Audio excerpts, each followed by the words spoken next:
దేవుడు ఎవరినైనా దీవించాలి, ఆశీర్వదించాలి అంటే నీకు ఒక రూట్ ఇస్తాడు, ఒక బ్రిడ్జ్ ఇస్తాడు. అంటే నీకంటూ ఒక వే ఇస్తాడు.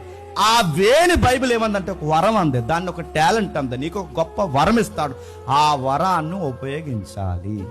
ఎలా ఎదిగింపు చేస్తాడంటే ఇలా తీసుకొచ్చి ఇలా తీసుకెళ్లి సింహాసనం మీద కూర్చోబెట్టాడు, రూట్ ఇస్తాడు. నేను మళ్ళీ అడుగుతాను, ఒకసారి మీరు చూడండి. నీకు సంగీతం వచ్చా? దాన్ని డెవలప్ చేయ, నిద్రమోహం పనులు మానేసి. ఒక చక్కటి వస్తువుని నీకు బాగా వాడడం వచ్చా? దాన్ని మెరుగుతుంది. నువ్వు పాటలు బాగా పాడతావా? ప్రాక్టీస్ చేయి. నీకు టెక్నికల్ నాలెడ్జ్ ఉందా?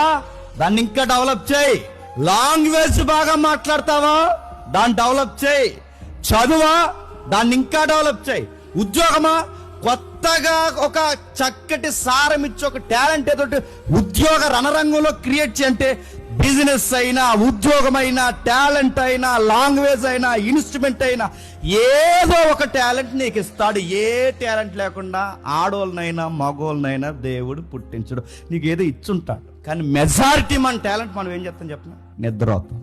మేము ఎదగట్లేదండి, మేము ఎదగట్లేదు. నీ బంధు ఎందుకు ఎదుగుతావు? నీకు 3 పూటలు తిని తొంగోడం తప్ప నువ్వు ఎందుకు ఎదుగుతావు? పొట్ట పెరిగిపోయింది నీకు మధ్య అని అడుగుతున్నాను.